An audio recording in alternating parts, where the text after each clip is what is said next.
The reason African proverb that says, I'm sure most of you know this one, if you want to go fast, go alone.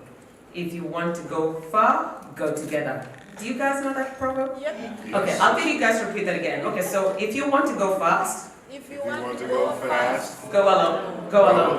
go alone. If you want to go far, If you want to go far, go together. go together. So that's why we're here today. And without further ado, I would like to call upon Clyde Salomo Sheridan to welcome you all and to give the inaugural speech.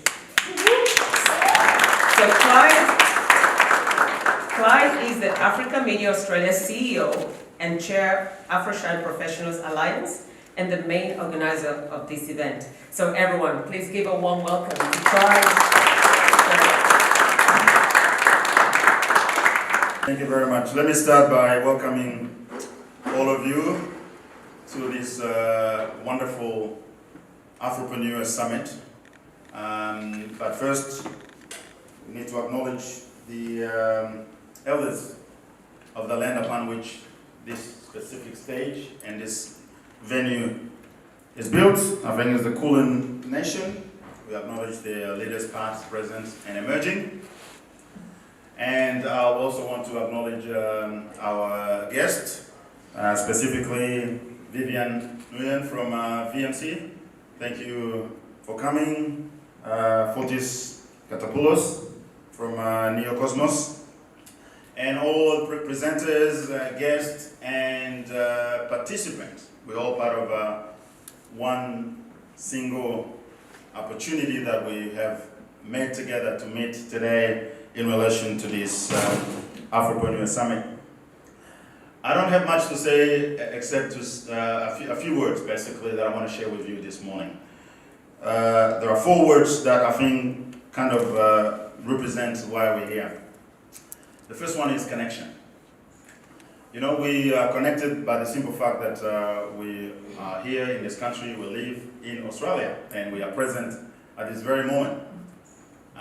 We have come from different places around the world, different countries, different culture, but destiny has made it that we are connected and we call ourselves Australians, even though, and we come from various lands all around the earth, and that's the beauty of Australia. People can come from anywhere, but when they get here, they become Australian, they feel that they belong.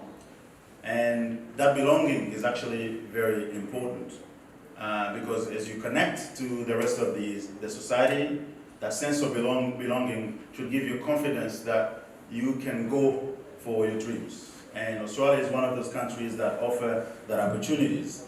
I suppose it can be argued that is one of the best countries that offer opportunities to migrants to be able to settle, not just settle, to thrive. I have visited many parts of the world, whether it's in the US, Europe, Asia, and everywhere. But in the first world countries, the quality of life and the opportunities that are offered by migrants, Australia is somewhere on the top there. And then the second word is opportunity.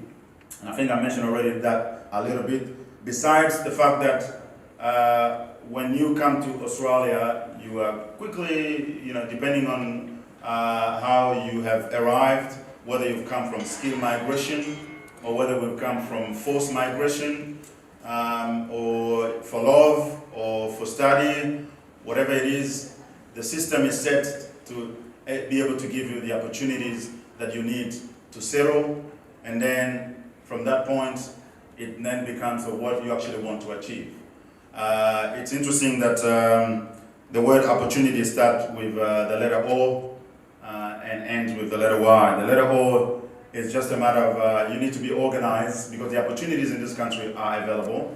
But if you organize yourself, if you organize your life, then you'll be in a better position to bring those opportunities to you. And then if we organize ourselves as a community, we have even more chances of actually benefiting from all the opportunities that are available. As a minority, our strength comes not just for what we can do ourselves, it also comes on what we can do together.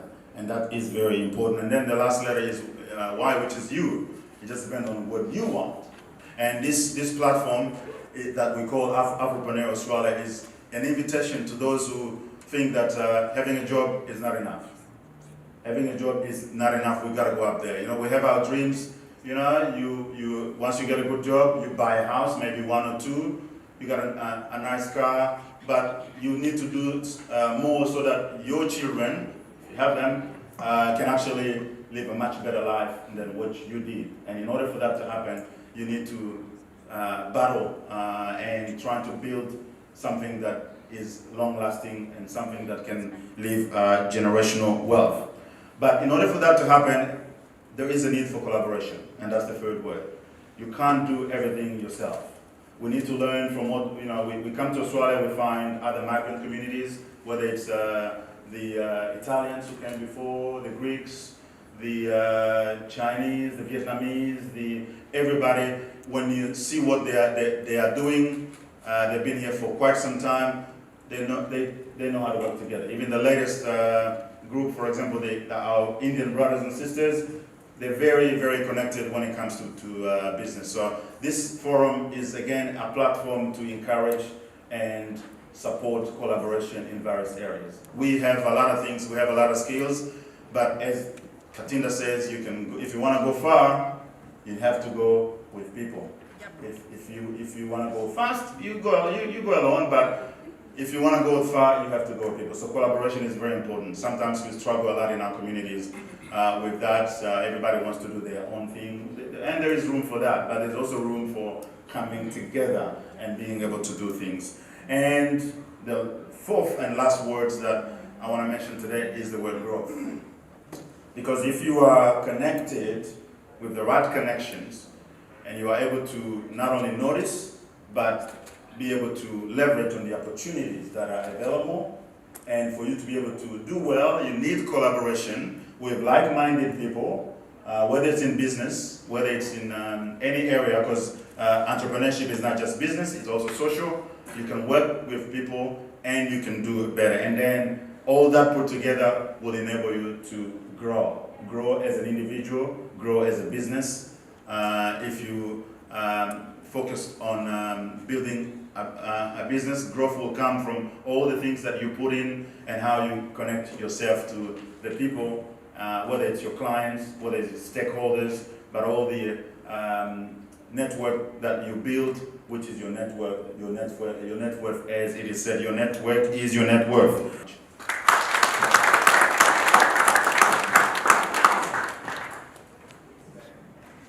Good morning.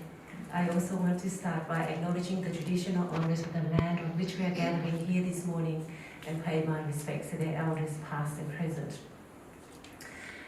It is inspirational, but it's also very brave to organise a summit on a Saturday morning starting at 9 o'clock, people. Very, very brave. But we know that first we have to try, and secondly, we have to commit, and many of you have committed to coming along to today, and that's a really inspirational thing to see. I've heard what you've said, Clyde, and I'm totally in agreement with the things that you've explored and you've explained to us this morning and the purpose of why we are here today. For the Victorian Multicultural Commission, collaboration is a key. We want to make sure that we can work together, we can collaborate together, because the last thing we want to see is to have an element of divide and conquer. That does not get us anywhere. That has not got us as a state, as a country, and as a world anywhere, with colonisation and the like. So we want to make sure that we can have the best chance of collaborating, and collaborating on things that support us individually, family, community, and society as a whole. So I think it's important for us to recognise the collaborative effort that we need to have in order to drive not just ourselves individually. You can have a job, you can have a house, maybe two, like what Clyde said, you can have a car, or maybe two. Don't know, whatever it is that tickles your fancy. But ultimately, we also want to make sure that we provide or contribute to this society so those who come after us can have a relatively easy path to a multicultural Victoria, Australia and Victoria. So I often see more vulnerability in the multicultural communities. By that we see unemployment, We see people needing jobs. We see people experiencing domestic violence, family violence, people experiencing mental health, young people in the incarceration system and the like.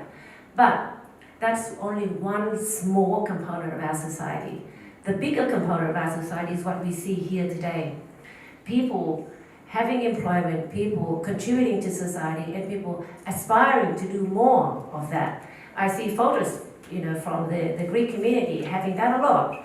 That the Greek community, the Italian, the Vietnamese, the Chinese, the Maltese, the many communities that have come here a few decades ago before the African community have also done their fair whack of the work. They can also do more, of course, and that's why the likes of Fotis from Neo Cosmos and the Melbourne Press Club, who is where Fotis also a board member of, is coming today.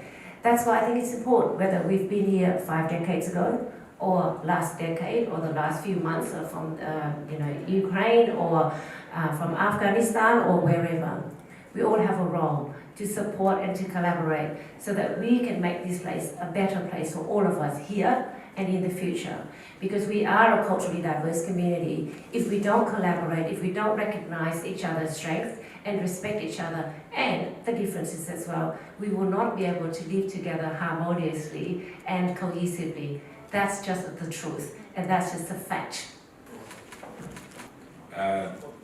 Because I think, one, without Africa there'd be no Greece, there'd be no civilization, as we know, there'd be no Egypt.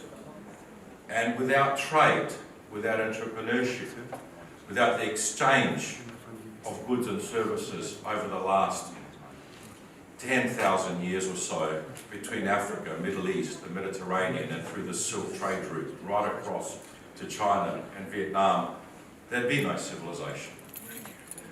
More recently, I went to an exhibition of Greek artifacts at the Museum of Victoria that we'd brought in, and it was very clear that ancient Greeks saw Ethiopia as a grand civilization in Egypt and parts of Africa. We were equal. Colonialism, or particularly 19th century colonialism and the architecture of whiteness, has made us forget history.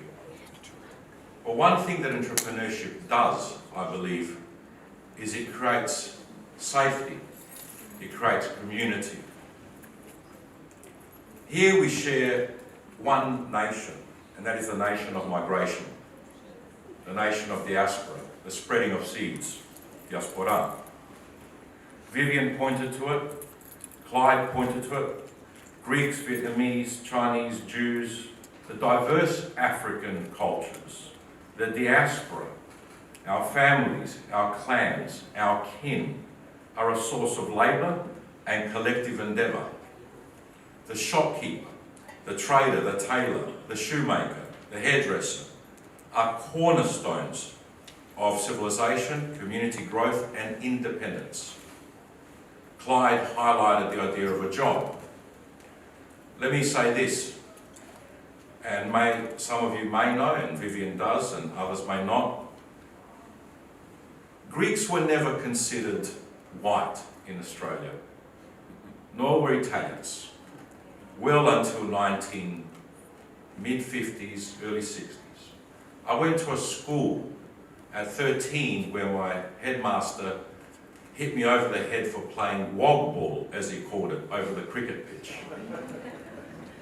And now, well, not that I could play well, but I had a rowing master who would spray our feet because we were smelly wogs at that time. Things have changed. One of the reasons that things have changed is because of business. Because business and entrepreneurship provides safety. If you look, for example, at Harlem, and I've done much work with the Harlem Chamber of Commerce, which is very interesting in that the only non-African American in the Harlem Chamber of Commerce is a Greek developer. It makes you say something. And what is interesting is that Harlem, like many Greek communities here, like many Vietnamese and Chinese and Jewish and your diverse communities, create institutional completeness. We service each other. We go to our own shops, our own food vendors, our own restaurants, our own tailors, and then our children hopefully become lawyers and doctors and artists and other things that service us back. And it's what I.H. Burnley, a great sociologist, once called institutional completeness. Because racism, structural racism, bias, opportunity, ignorance, sometimes stops bureaucracy from hiring us, makes it difficult. Now, Clyde is an interesting person, and I'll finish with this. Clyde and I talk all the time, and what Clyde has done, and I've said in many essays and articles, he leapfrogged the media. He was one of the first innovators as an entrepreneur. To know many years ago that newspapers like ours were struggling and had to go through digital transformation. What Clyde did is say, forget the newspaper, I'm going straight to television on YouTube. And he is one of the only African media organisations that leapfrogged everyone else and is moving forward. That itself is entrepreneurship. Doesn't mean you're going to make lots of money, but it means you're in the precipice of a new beginning and you become a service leader for one's community. So, with that in mind, I am honoured to be here. I will say we are all African. There is no Greece. There is nothing without the source of Africa. We are all diaspora. And I leave you with one quote from Atona Divaho, the Zimbabwean philosopher and contemporary author. Trees we plant today are forests we enjoy tomorrow. So please, begin the forest. Thank you very much. I got a call from Clyde last week. He just wanted to confirm whether I was comfortable with the title he had put on my presentation, which said from zero to hero. He wasn't sure whether the word zero was right. Then I said, yeah, I'm really comfortable. It's actually not zero. It started off from -5. So I'll get on straight into it. So just before I share my entrepreneurial journey, I wanted to take you back where I started. So I was born and raised in a place called Mondoro, which is tucked 120 kilometers southwest of the capital Harare in Zimbabwe. I grew up in abject poverty, hence the -5. I got my first pair of shoes when I was 12, and I moved out to rent when just before I turned 14. I topped my grade 7 or primary school education at my village school, and out of an extraordinary act of faith, my parents, who were peasant farmers, secured a place for me at a better school, which was located 23 kilometers away from home. Hence, I needed to move out and rent in this place. So my father secured a place which was one room, which was part of a 3-roomed dilapidated structure in the township. My room had no running water, it had no electricity, it had no windows, and it had a makeshift unlockable door. Which means that when I went to bed, I lifted my door and placed it because it couldn't hinge either side. It had been destroyed by termites.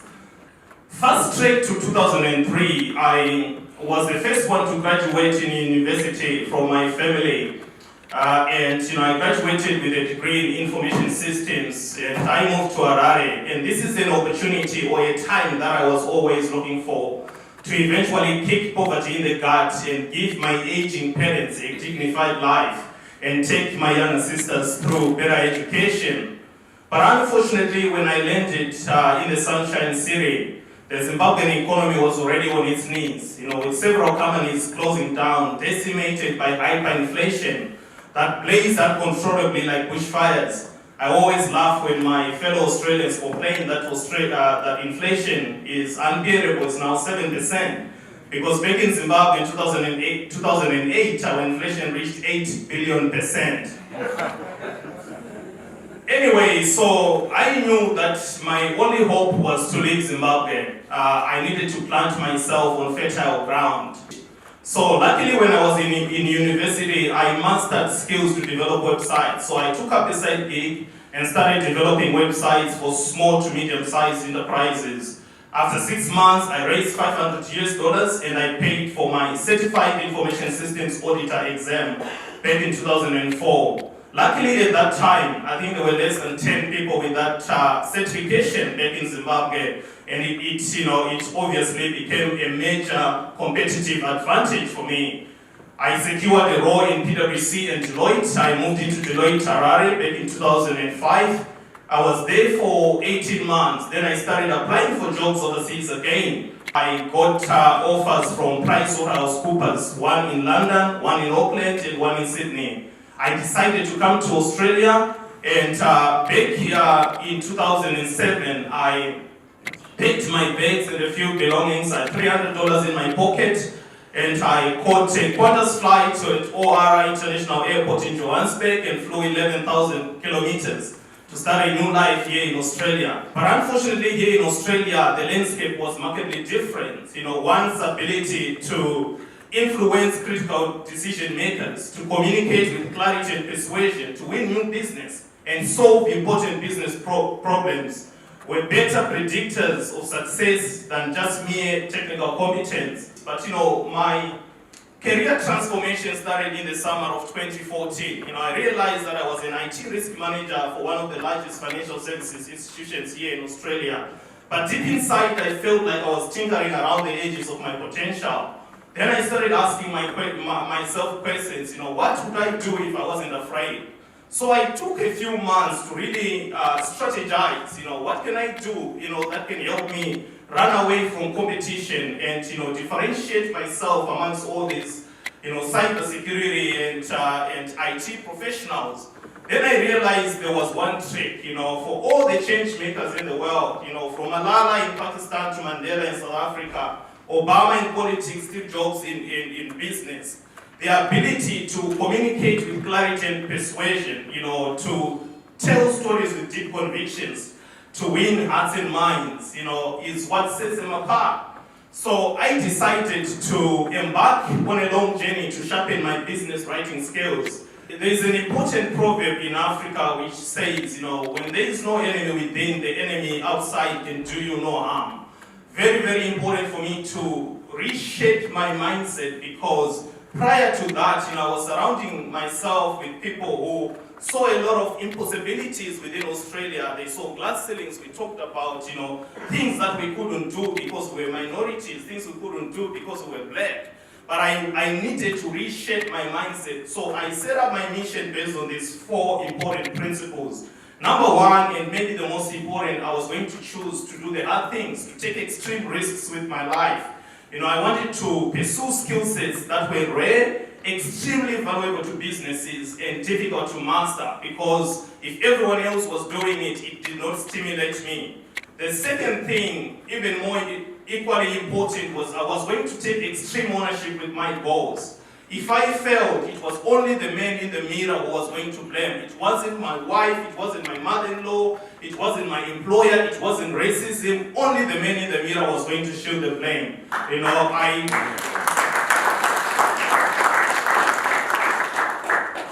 Then the third principle, which obviously have anchored my journey throughout, was, I was going to push through pain. When we run into obstacles, giving up is obviously the easiest option. But it is a terrible thing. It weakens the mind, because we are what we repeat. So I was willing to go as far as humanly possible without forfeiting defeat. And then the last principle is I needed to pick one thing and be very good at it. Like I said, when I was working at AMP, I was a technology risk manager. I felt like I was a jack of all trades, but really master of none. And I believe that effectiveness requires extreme focus.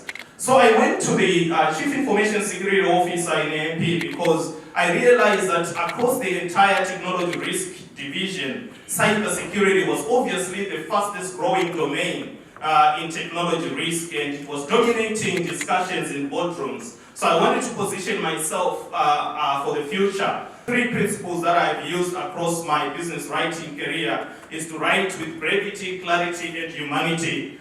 My goal was very simple. I wanted to tackle very complex technology topics and simplify that for senior business leaders.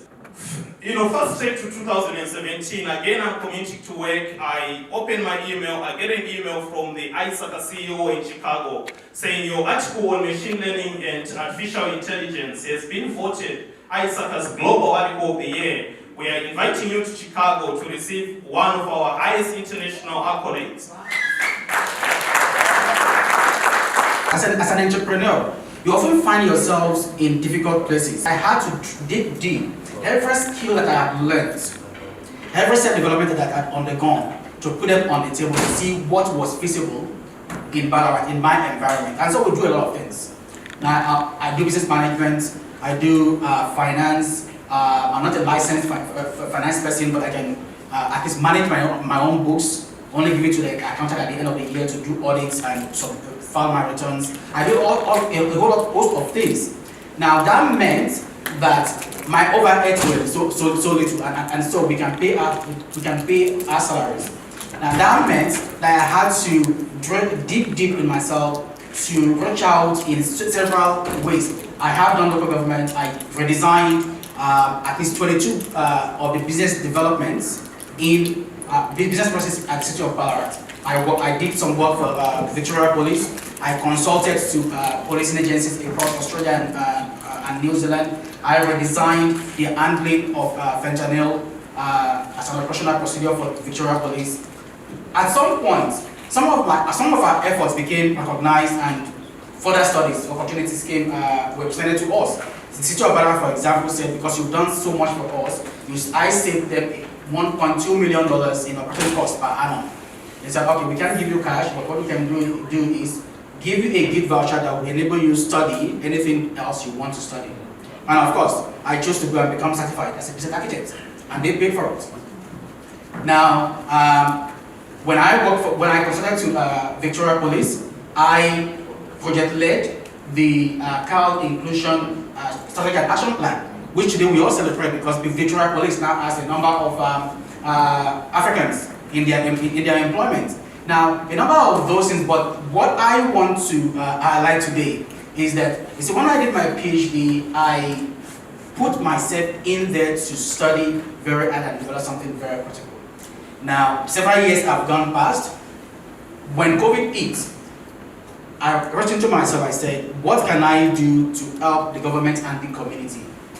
I then went back, redesigned my processes when I did my PhD, brought it up, fine-tuned it, and this came about. Now, if you might have seen this in the news lately. What we are doing there is we are developing nanoparticles. We are functionalizing them for the purpose of treating items like cancer, for example.